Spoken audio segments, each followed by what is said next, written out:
గృహలక్ష్మి పథకం కింద ఎవరికైతే ఇది వరకు పెన్షన్ వస్తుందో వాళ్ళు మినహాయించుకొని మిగతా వాళ్ళు దీంట్లో అప్లై చేసుకోవచ్చు. అయితే దీంట్లో వయసు పరిమితి ఏంటంటే 18 నుంచి 57 సంవత్సరాల లోపల ఉన్న ఆడవాళ్ళకందరికీ కూడా మహాలక్ష్మి పథకం వర్తిస్తుంది. ఎప్పుడు వాళ్ళకి ఇతర ఏ పెన్షన్లు లేకపోవడం, అంటే ఓన్లీ 57 లోపల వీడో పెన్షన్ మాత్రమే వర్తిస్తుంది. కాబట్టి సపోజ్ 18 to 57 ఇయర్స్ ఉండి వీడో పెన్షన్ తీసుకుంటుంటే మాత్రమే అనర్హులు, లేకపోతే మిగతా వాళ్ళకందరికీ కూడా అర్హత ఉంది.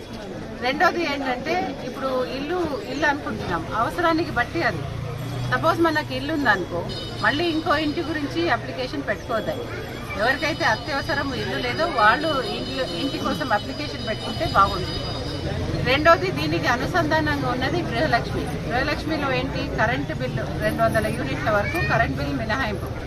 ఒకవేళ మనదే ఇల్లు ఉందనుకో, అప్పుడు మనము కరెంట్ బిల్ కట్టుకుంటాము, అప్పుడు ఇంకో ఇల్లు ఎందుకు అవసరము కదా, అది గమనించాల్సిన విషయం. చాలా మంది ఇప్పుడు అడిగి ఉన్నారు, మేము రెంట్ ఇంట్లో ఉంటున్నాము కానీ మాకు కరెంట్ బిల్ వర్తిస్తుందా అని. పేమెంట్ ఎవరు చేస్తున్నారు అన్నది ఇంపార్టెంట్. సపోజ్ మీరు బిల్లు తీసుకుని వచ్చారు, ల్యాండ్ ఓనర్ పేరు మీద ఉందనుకోండి, అది ఆ ల్యాండ్ ఓనర్ కడుతున్నాడా లేకపోతే టెనెంట్ కడుతున్నాడా అన్నది మనకు క్లారిటీ రావాలి. నేను చెప్పేది ఏంటంటే ఇప్పుడు మన దేశంలోనే మన రాష్ట్రము ఈ వాలెట్స్ అంటే డిజిటల్ వే తోటి పేమెంట్ చేసే దాంట్లో 2వ స్థానంలో ఉన్నాం మన కంట్రీలో.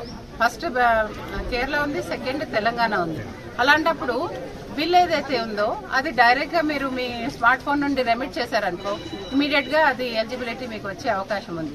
నెక్స్ట్ టైం నుంచి నేను ఎంకరేజ్ చేసేది ఏంటంటే ఎవరైతే టెనెంట్స్ ఉన్నారో ఆ బిల్లు వాళ్ళు స్వతహాగా కట్టమనండి వాళ్ళ స్మార్ట్ ఫోన్ నుంచి, లేకపోతే డెబిట్ చేయించుకోమనండి వాళ్ళ ఫోన్ నుంచి.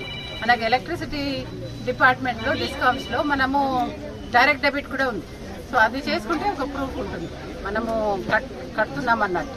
సో ఇలాంటివి కొన్ని విషయాల్లో జాగ్రత్తలు తీసుకుంటే తప్పనిసరిగా ఈ స్కీమ్లు మనకి అంటే సరి అయిన ఎవరైతే అర్హులో వాళ్ళకి వెళ్ళే అవకాశం ఉంది. కాబట్టి గ్రామ సభలో కానివ్వండి లేకపోతే వార్డు సభలో కానివ్వండి ఇది కొద్దిగా గమనించుకొని చర్యలు తీసుకుంటే కౌంటర్ల మీద ఉన్న వాళ్ళకి కూడా సులువుగా ఉంటుంది. తర్వాత ఎంక్వైరీ వచ్చినప్పుడు కూడా అనర్హులు అని అప్పుడు తేల్చకుండా ఇప్పుడే మనము దాన్ని స్క్రీన్ చేయడానికి అవకాశం ఉంటుంది. కాబట్టి ముఖ్యంగా మనకేం అవసరమో దాన్ని మాత్రమే అప్లికేషన్లో పెట్టండి.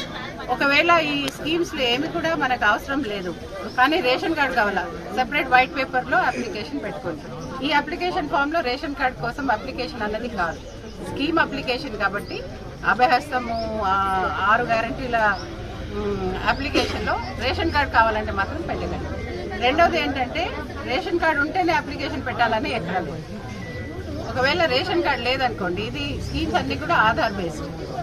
సో మీరు అప్లై చేసుకున్నప్పుడు ఆధార్ ఎంట్రీ చేస్తే సరిపోతుంది.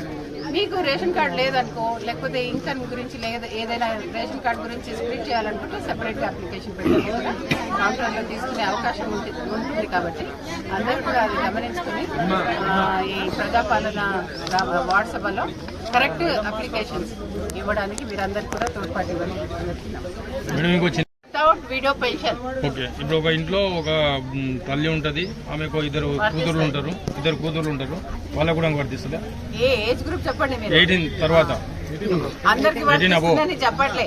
18 and above, below 57. అది మ్యారేజ్ అయితే వేరే ఇంట్లో ఉంటారు కదా. మ్యారేజ్ కాకుండా ఉన్నారనుకో, కూతురు మ్యారేజ్ కాకుండా ఇంట్లో అన్మ్యారీడ్ అయితే ఆ ఇంట్లో ఉంటారు, మ్యారీడ్ ఉండరు కదా. మ్యారీడ్ ఉంటే అది ఇంకో హౌస్ హోల్డ్ కింద లెక్క. మ్యారీడ్ కాకుండా కూతురు ఉన్నదనుకో ఆమెకు వర్తిస్తుందా?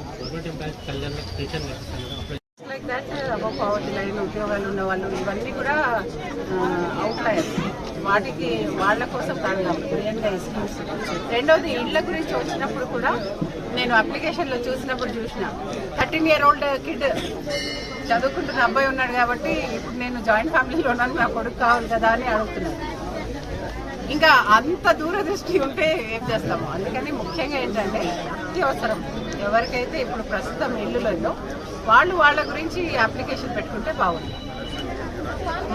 అది మీరు కొద్దిగా ప్రెస్ ద్వారా కూడా మీరు దీని మీద ఎక్కువ అవగాహన కల్పించాలి. అత్యవసరానికి ఫస్ట్ ప్రిఫరెన్స్ అత్యవసరం ఏదైతే, ఆ తర్వాత ఆశయాలు ఉండవచ్చు, దానికి కూడా టైం వస్తుంది కదా.